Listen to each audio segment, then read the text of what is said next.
మేము ఆల్రెడీ దాని బేస్గా ఉద్యోగాలు కూడా ఇచ్చేసాము, ఇంకేంది ఇప్పుడు ఉద్యోగాలు ఎప్పుడో ఇచ్చేసామన్నారు.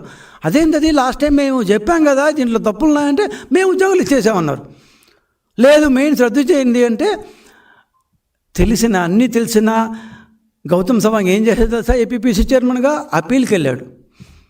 APPSC has gone to appeal. వాళ్ళకి స్పష్టంగా తెలుసు 2 ఎవాల్యుయేషన్లు మనం ఫిజికల్గా చేసాము, 1 డిజిటల్గా చేసాము.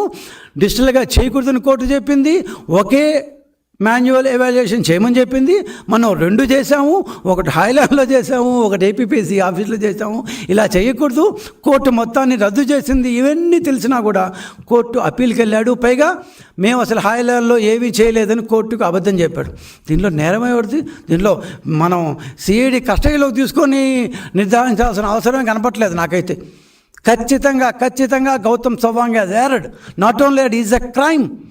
అబద్ధం చెప్పారు. ఎంత అబద్ధం అంటే మొత్తం కొన్ని వందల మంది, కొన్ని వేల మంది అభ్యర్థులకు సంబంధించిన విషయంలో కోర్టును తప్పుదారి పట్టించారు. కోర్టు చెప్పినా కూడా కోర్టును తప్పుదారి పట్టించిన ఈ యొక్క దీంట్లో గౌతమ్ సవాంగ్, మన పిఎస్ఆర్ ఆంజనేయులు ఎంతైతే శిక్షార్హుడో గౌతమ్ సవాంగ్ కూడా అంతే శిక్షార్హుడు. అందుకేనేమో ఆయన సింపుల్గా ఇది కానీ నేను కంటిన్యూ అయితే ఈ గవర్నమెంటు వచ్చి దీని ప్రక్షాళన ఎట్లయితే ప్రారంభించే అప్పటికే స్టార్ట్ చేశాం కాబట్టి మనకి ఇక్కడ ఉంటే గ్యారంటీగా ఈ కేసులో ఇరుక్కుంటామని ఆయన నార్త్ ఈస్ట్ నుంచి వచ్చామనుకుంటాను. సో మనం ఇక్కడ ఉంటే గ్యారంటీగా ఇరుక్కుంటాం రా బాబు అనుకొని ఏపీపీఎస్సీ చైర్మన్ పదవికి సగంలోనే రాజీనామా చేసి వెళ్ళిపోయిన బీరువు. ఎందుకంత బీరవత్వం వచ్చింది? ఆయనకి వేరవత్వం ఉండాలి. ఆయనకి is a police officer. He was a police officer.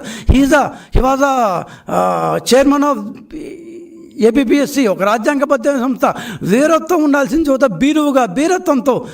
బీరువుగా resign చేసి వాలంటరీ టైం అని చేసి ఇంకా 3 సంవత్సరాలు ఉండగానే వెళ్ళిపోయాడంటే ఖచ్చితంగా ఈ కేసు తన మెడకి చుట్టుకుంటుందని సవాంగ్కి బాగా తెలుసు.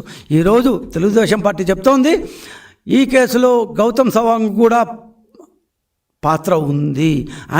ఆయన కూడా ఎంతైనా శిక్షార్హుడే. ఈ పూర్తి దీంట్లో గౌతమ్ సవాంగ్ పాత్రను కూడా పరిశీలించి ఎందుకైతే అతను వెళ్ళిపోయాడు, దగ్గర నుంచి స్టార్ట్ చేస్తే బ్యాక్కి వెళ్తే ఎందుకు అబద్ధం చెప్పాడు, ఏపీపీసీ ఎందుకు దాచిపెట్టింది, కోర్టుకి ఎందుకు వాస్తవం చెప్పలేదు, కోర్టుకి ఎందుకు అబద్ధాలు చెప్పి కోర్టుని ఎందుకు తప్పుదారి పట్టించాల్సిన అవసరం ఎందుకు వచ్చింది, ఏ అధికారి, ఏ నాయకుడు, లేకపోతే ఏ రాష్ట్ర స్థాయి నాయకుడు, దేశ స్థాయి నాయకుడు, ఎవరో వాళ్ళ పార్టీ నాయకులు ఎవరో తెలీదు, ఆ రోజు అధికారంలో ఉండేవాళ్ళు ఎవరు నిన్ను వెనక నుండి ఈ పని చేయమన్నారు మిస్టర్ గౌతమ్ సవాంగ్, ఈ విషయం నువ్వు పోలీసులకు చెప్పాల్సిన అవసరం ఉంది. As a sincere police officer you have been selected for the post of DGP అయ్యేదాకా అందరూ మిమ్మల్ని బాగా గౌరవించారు. కానీ డీజీపీ అయిన తర్వాత మీ యొక్క దీన్ని చాలా ఏమంటారు ప్లస్ అండ్ మైనస్లు చాలా ఉన్నాయి. అవన్నీ పక్కన పెడితే ఆ ప్లస్ అండ్ మైనస్లు అధికారంలో భాగంగా వచ్చామనుకున్నాం. కానీ ఇంతమంది విద్యార్థుల యొక్క భవిష్యత్తుతో, విద్యార్థుల యొక్క జీవితాలతో ఆడుకునేందుకు మీకు సిగ్గనిపించలేదా? Don't you feel ashamed? 3 సార్లు ఎవాల్యుయేషన్ చేసి కోర్టుకి అబద్ధం చెప్తారా?